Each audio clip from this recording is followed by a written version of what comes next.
Good afternoon. Lecture start करते हैं। सबसे पहला टेस्ट लेंगे।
ओके, टेस्ट स्टार्ट करते हैं। सबसे पहला, फ्लैट ऑर्गेनाइजेशन के बारे में बताओ।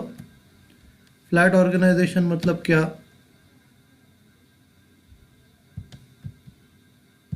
किसी ने पढ़ाई नहीं किया क्या? अभी फाइनल एग्ज़ाम आ रहे दिसंबर में। अक्टूबर आज ख़त्म हो जाएगा, नवंबर स्टार्ट हो जाएगा, एक महीना बाकी है। थोड़ा पढ़ाई करने का है। फ्लैट ऑर्गेनाइजेशन के बारे में किसी को पता है क्या?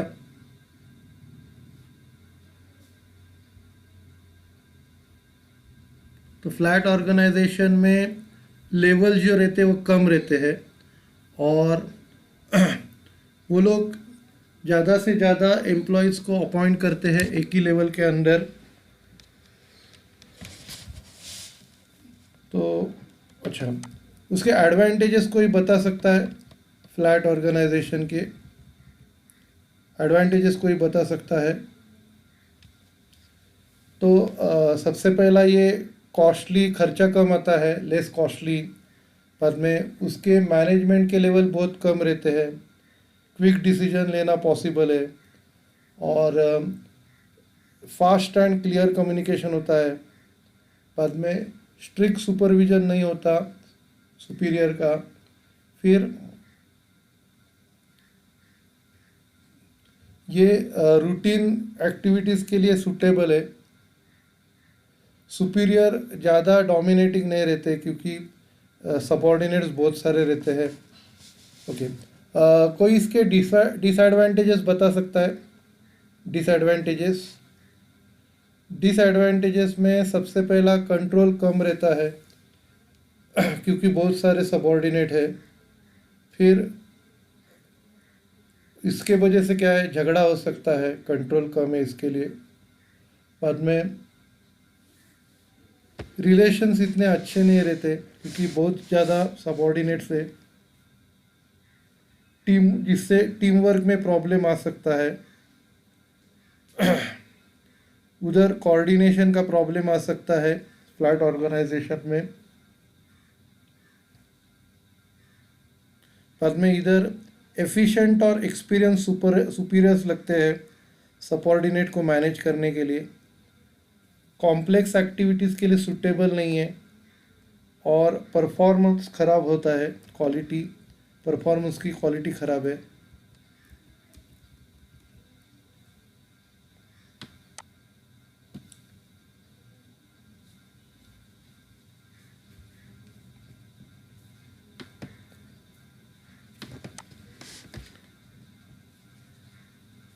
ओके, मुझे अभी डिस्टिंग्विश बिटवीन बताओ, टॉल और फ्लैट ऑर्गेनाइजेशन के बीच में डिस्टिंग्विश बताओ।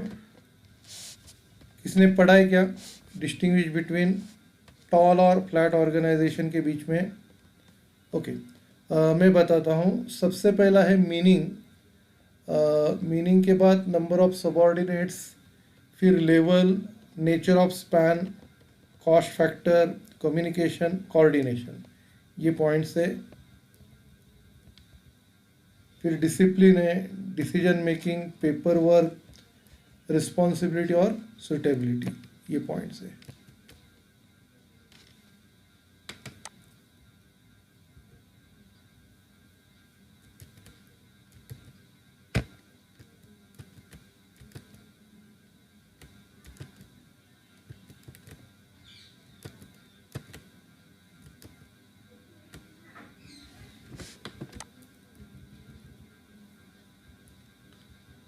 अच्छा, डेलीगेशन का प्रोसेस मुझे बता सकते हैं? कौन से 4 स्टेजेस है? 4 स्टेजेस डेलीगेशन से कोई बता सकता है? 4 स्टेजेस डेलीगेशन के। तो सबसे पहला जो स्टेज है, असाइनिंग ड्यूटीज़। पहला स्टेज असाइनिंग ड्यूटीज़। दूसरा है ट्रांसफ़र ऑफ अथॉरिटी। तीसरा जो है एक्सेप्टेंस रिजेक्शन ऑफ डेलीगेशन।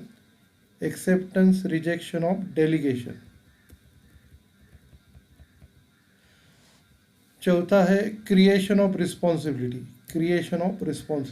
ये स्टेजेस है।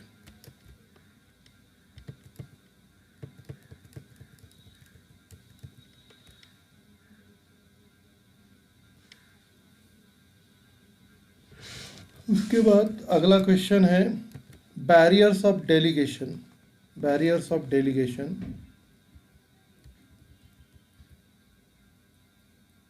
तो बैरियर्स ऑफ डेलीगेशन मुझे सुपीरियर की ओर से बताओ,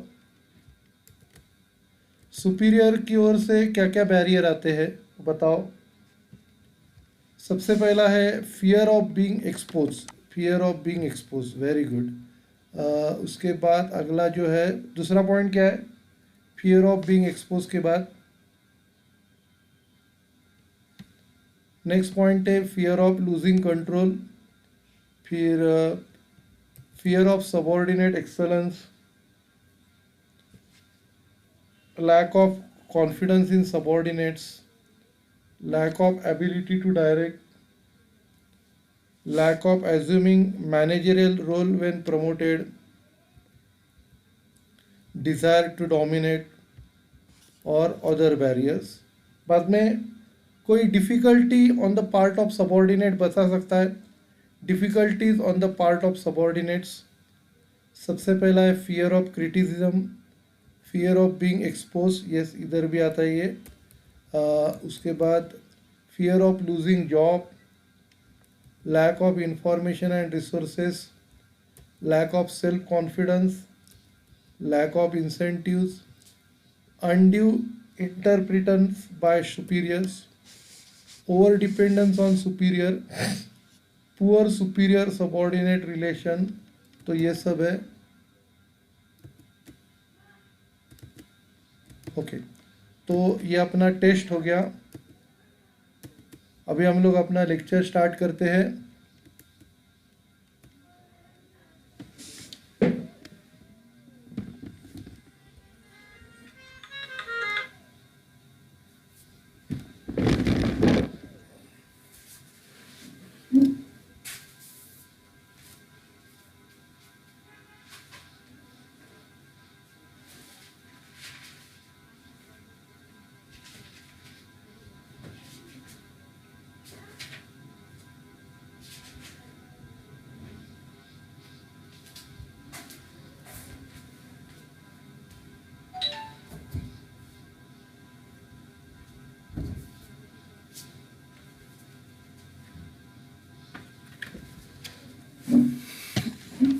ओके लेक्चर स्टार्ट करते हैं।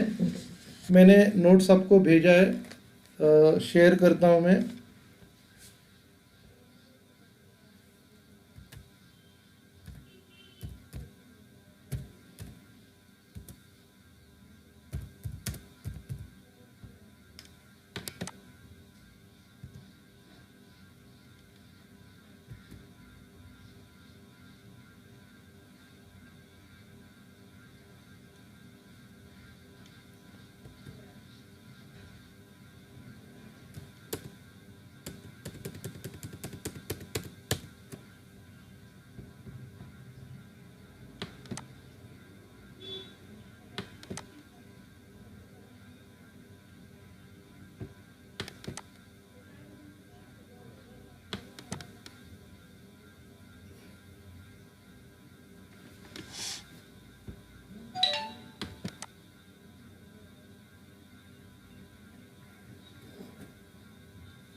हाँ बोला मैडम।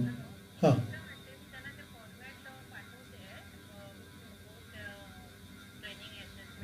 बरं, हो हो चालेल चालेल, हरकत नाही। ते आपणच घ्यायचं आहे का ते घेणार आहेत?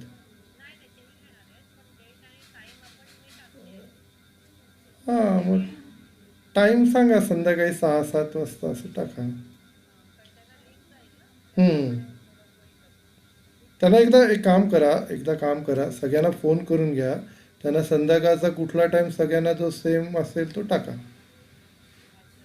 म्हणजे त्याला टेन्शन नाही ना, मग ते म्हणतील आम्हाला हे जमलं नाही ते जमलं नाही असं, मग त्यांनाच विचारून टाका मग. हं, चालेल.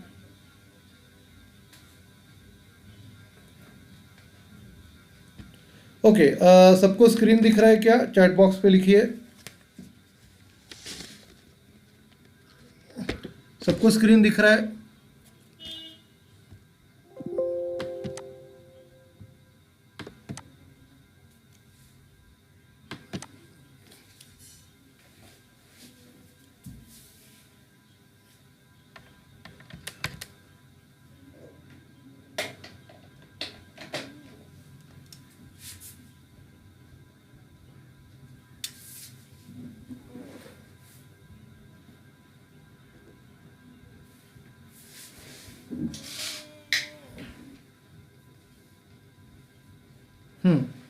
ओके, स्टार्ट करते हैं।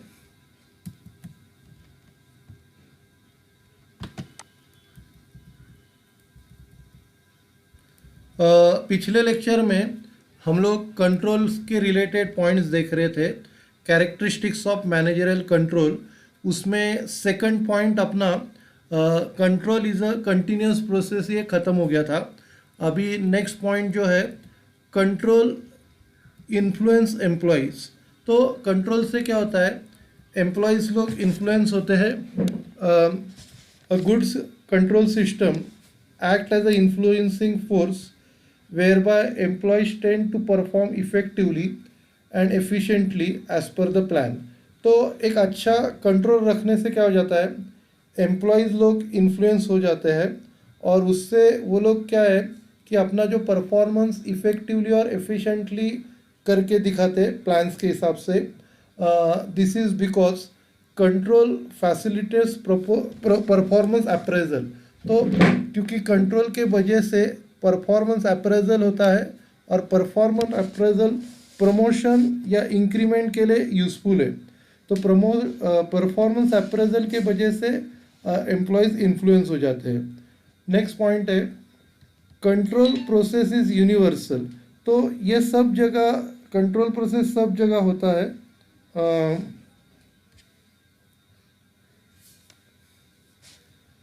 Every organisation needs to control its activities.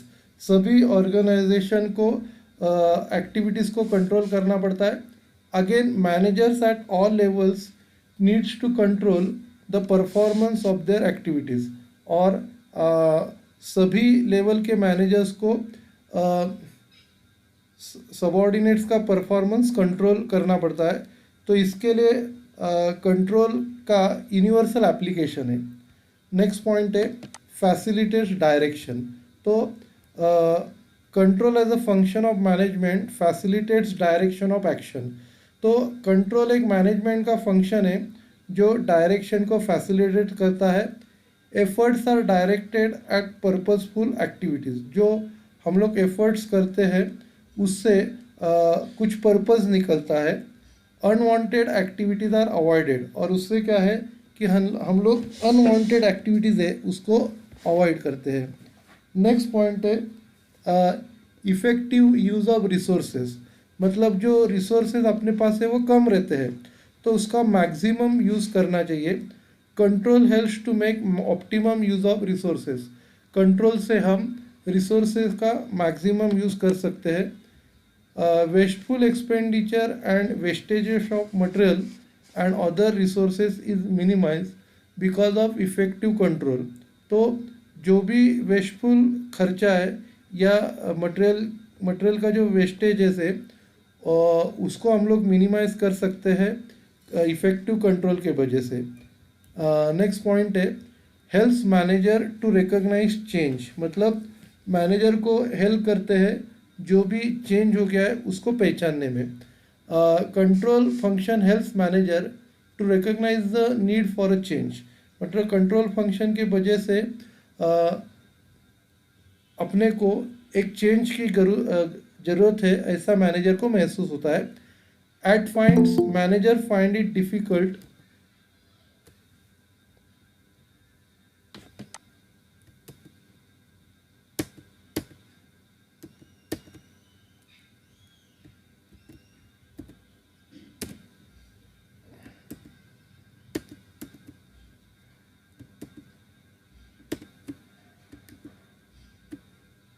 एक टाइम आता है जब मैनेजर्स को डिफ़िकल्टी आती है टारगेट्स अचीव करने के लिए in spite of corrective measures.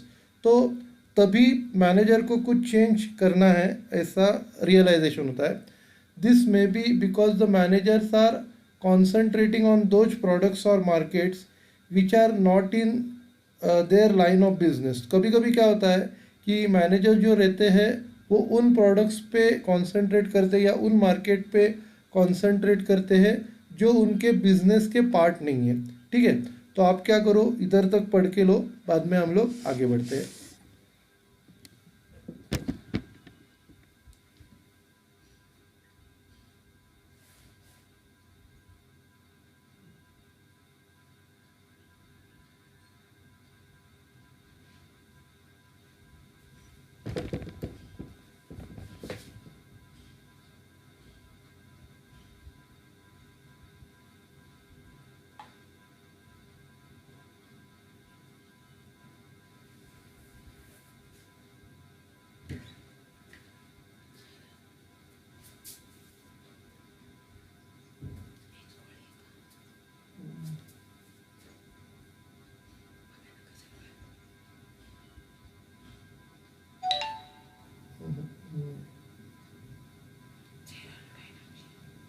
एक झेरालो आहे की नाही?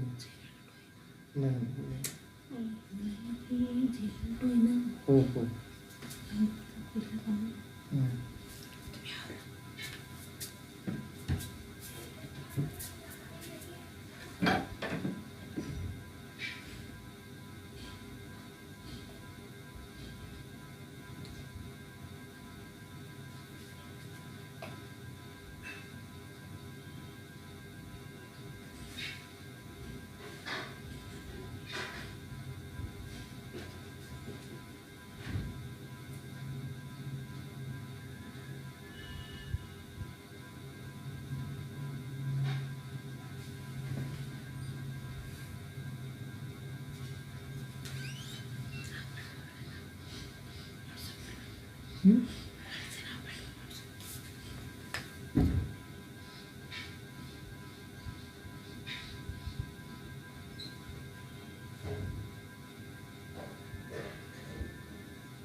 हाँ, तो आपको मिल जाएगा, टेंशन मत लीजिए. कंफर्म डेट अभी तक आया नहीं, जैसे मेरे पास ऐसा मैं आपको भेज दूंगा. हाँ, वो बोल के रखा है. आपको तो मालूम है मेरा ऐसा कोई प्रॉब्लम नहीं आता है, और नहीं आता है तो उनसे लोगे तो मैं मेरी ओर से भेज दे दूँगा. अगले महीने से उनका ट्यूशन बंद. हाँ, गुड. अपना क्या है, पैसा है तो टेंशन नहीं लेना, मैं आपको बंद कर दूँ. चलिए.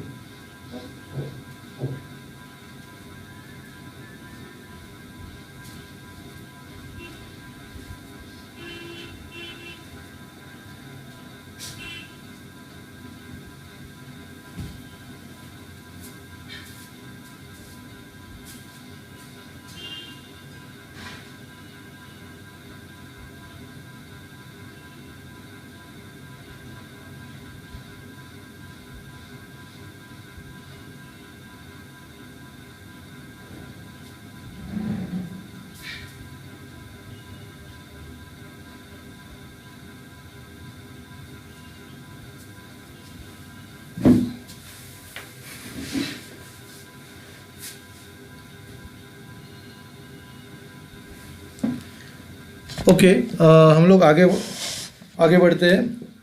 नेक्स्ट पॉइंट है goal oriented. Control is a goal oriented. Control से हम लोग गोल अचीव कर सकते हैं. Corrective measures are undertaken to achieve targets और गोल. तो हम लोग क्या करते हैं, जो भी अपना टारगेट है या गोल है वो अचीव करने के लिए करेक्टिव मेजर्स हम लोग लेते हैं. In other words, emphasis is placed on goals और result rather than mere activities, मतलब एक्टिविटीज़ से ज़्यादा हम लोग गोल्स पे या रिजल्ट पे ज़्यादा कॉन्सेंट्रेट करते हैं। फिर नेक्स्ट क्वेश्चन है steps in the control process. Control process में कौन से स्टेप्स है, ये क्वेश्चन है। Managers control activities by monitoring the performance and checking it against planned targets, thereby taking corrective measures if required। तो मैनेजर क्या करते हैं, एक्टिविटीज़ को कंट्रोल करते हैं, आपका परफॉर्मेंस देख के या चेक करके उसको प्लान टारगेट के अगेंस्ट चेक करके देखते हैं, और अगर कुछ करेक्टिव मेजर्स रहेगा तो वो लेते हैं।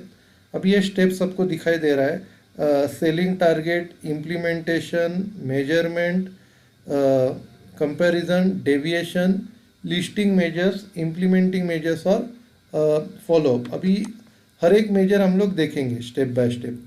तो सबसे पहला जो है setting target. While planning managers fix targets that are to be achieved by individuals या डिपार्टमेंट। तो जब हम लोग प्लानिंग करते हैं तो मैनेजर्स टारगेट फिक्स करते हैं जो इंडिविजुअल या डिपार्टमेंट को अचीव करते हैं। Specific targets are generally set for a definite period. Particular target set किया जाता है एक पर्टिकुलर पीरियड के लिए। For instance the marketing department में set the target to sell 10,000 units of a product during the month of March 2017। तो marketing department set करता है कि उनको 10,000 यूनिट्स मार्च 2017 में सेल करना है। ये टारगेट उन्होंने सेट किया। बाद में इम्प्लीमेंटेशन ऑफ द टारगेट। फिर नेक्स्ट स्टेप है टारगेट जो प्लान किया है उसको इम्प्लीमेंट करना। The manager must make arrangement to implement the target. फिर मैनेजमेंट को अरेंजमेंट करना है टारगेट इम्प्लीमेंट करने के लिए। फिर इम्प्लीमेंटेशन इन्वॉल्व्स। इम्प्लीमेंटेशन में क्या क्या इन्वॉल्व है, सबसे पहला ऑर्गेनाइजिंग द रिसोर्सेज। तो जो रिसोर्सेज लगते हैं उनको ऑर्गेनाइज करना। बाद में डायरेक्टिंग द सबॉर्डिनेट्स। सबॉर्डिनेट्स को गाइड करना कैसे अचीव करना है। फिर नेक्स्ट पॉइंट है measurement of performance. Performance of individual departments is measure periodically. मतलब जो परफॉर्मेंस है इंडिविजुअल या डिपार्टमेंट लोगों का वो पीरियोडिकली मेजर होता है। Necessary reports are prepared to indicate the performance of individual. बाद में जो रिपोर्ट जरूरी है वो हम लोग बनाते हैं ताकि जिससे इंडिविजुअल का परफॉर्मेंस इंडिकेट होए। द रिपोर्ट्स में be prepared section wise, activity wise and period wise. तो जो रिपोर्ट बनते हैं वो सेक्शन वाइज बनते हैं, एक्टिविटी वाइज बनते हैं और पीरियड वाइज बनते हैं। फिर कंपेयरिंग परफॉर्मेंस विद प्लान्स। फिर हम लोग क्या करते हैं, अगला स्टेप जो प्लान किया है उससे परफॉर्मेंस कंपेयर करते हैं। The actual performance is then compared against the plan target. तो जो परफॉर्मेंस है उससे प्लान टारगेट के साथ कंपेयर किया जाता है। By comparing the manager can find out the shortfall और डेविएशन। तो ये कंपैरिजन की वजह से क्या होता है कि मैनेजर जिधर शॉर्टफॉल है, कम पड़ रहा है, उसको निकालता है। और for instance the actual performance में बी सेल ऑफ 9,000 यूनिट्स, तो दस द शॉर्टफॉल इज 1,000 यूनिट्स। तो समझो प्लान किया है 10,000 का और परफॉर्मेंस है 9,000 का, तो 1,000 शॉर्टफॉल है। तो जो शॉर्टफॉल पड़ रहा है उसको अचीव करने की कोशिश की जाती है। ठीक है, तो आप क्या करो, इधर तक पढ़ के लो, बाद में हम लोग ख़त्म करते हैं। ठीक है।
ठीक है, हम लोग ख़त्म करते हैं। Thank you.